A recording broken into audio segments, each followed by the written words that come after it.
Okay, so got cut off last time. The last 5 minutes where I started talking about my orc or half orc barbarian was not included in the video. I'm trying to straighten out my face. Let's see. Yeah, I should be looking and speaking. So, yeah.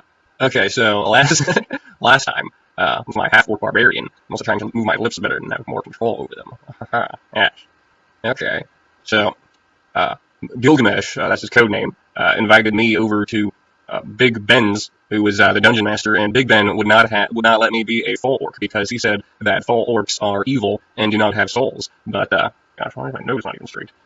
So Big Ben said orcs are evil and that orcs don't have souls, and I wanted to be a full orc. I thought that was racist of him to say I couldn't be a full orc and I had to be a half orc. So I was a half orc barbarian first time I played Dungeons and Dragons, and for 3 sessions we did what could be described as a tower. I mean, not a tower defense, a castle defense. We defended a castle for like a month. For like a month, we kept on going over to his house, and there was a drawing of from like a sky or a bird's eye view of what could be described as a square, and then about an inch inside, a smaller square, so it was like an inch smaller all around, and then you would stand on top of the wall and fire crossbows and arrows, or maybe throw rocks at goblins and hobgoblins and ogres and trolls and hill giants, trying to kill all of them. And then once we did, we started making a guild hall, and we started interviewing NPCs, non-player characters, to see if they wanted to be part of our guild. And what that involves is having Big Ben, codename, pretending to be several people, over and over again, just trying to come up with new personalities on the spot to see, do we want this personality, this NPC, non-player character, as part of our guild? And being Magnar the Destroyer, half-orc barbarian, I took it upon myself to be the general or military leadership of our guild, and we just started introducing ourselves to all the fictional characters in Faerun about what we were about. I think we were going to call ourselves the Broken Fist, and it's because we already lost our bard. Our bard died. The bard actually died before I joined the group, so this was news to me. I don't really remember a lot of other characters' names. It was like Tyrion or something. We had all the basic. There might have been a dwarf. I think the dwarf fell off the boat and drowned. I think that's what happened to the dwarf when we got attacked by sharks. We were in a boat going across the seas or ocean or something, and some sharks started ramming our boat, and the dwarf, without thinking, jumped off the boat to try and fight the sharks in the water, and he didn't realize that it was more difficult to swim with armor on, and the stupid dwarf died. Yeah.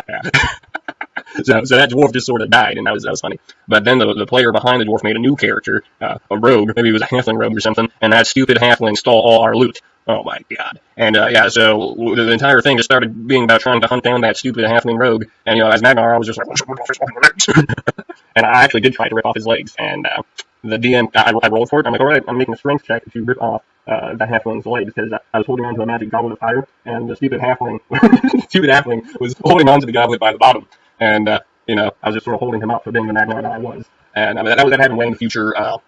Before that happened, we were attacked by wyverns, and when we were attacked by wyverns as Magnar, I leapt up off the ground and started grabbing the wyverns that were flying over us, and forcing. I was climbing on the wyverns, and then I had to grab their wings and force them to go where I wanted them to go. And then one of the wyverns had a scorpion stinger, and it tried to sting me. But with my superior reflexes, I caught the scorpion stinger and redirected it into the wyvern's own neck, and the wyvern died. And then after I started leaping from wyvern to wyvern, they're like sort of like I don't know, what would you describe as flying wolf dragons with scorpion stingers, and that's the best way I can describe it. I don't know what you would describe a wyvern as. So I'm jumping around from wyvern to wyvern, and eventually I realized, hey, why not just rip off the wyvern's wings and just use those to fly around? Just flying around, holding these wyvern wings, just killing wyverns, and I'm collecting their body parts. I started ripping off parts of their body and putting them on my own to make my own armor. And I did that a lot in Dungeons and Dragons. Whenever I would kill an enemy, I would take a skull or something like that and then put it somewhere on my body to increase my AC, which is armor class. And it was a great time over at Big Ben's with Gilgamesh and Bratman, and let's see, who else was there? There was 2 T's. There was 2 T's, Mr. Snide, and we really had a blast playing Dungeons and Dragons. We had a blast playing Dungeons and Dragons.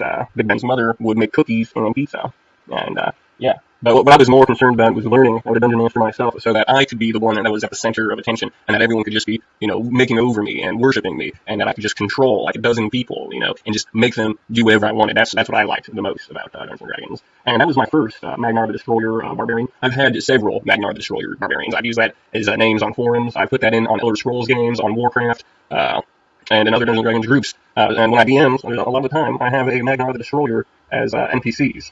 Sometimes twice. Sometimes there's more than one. It's a very common name.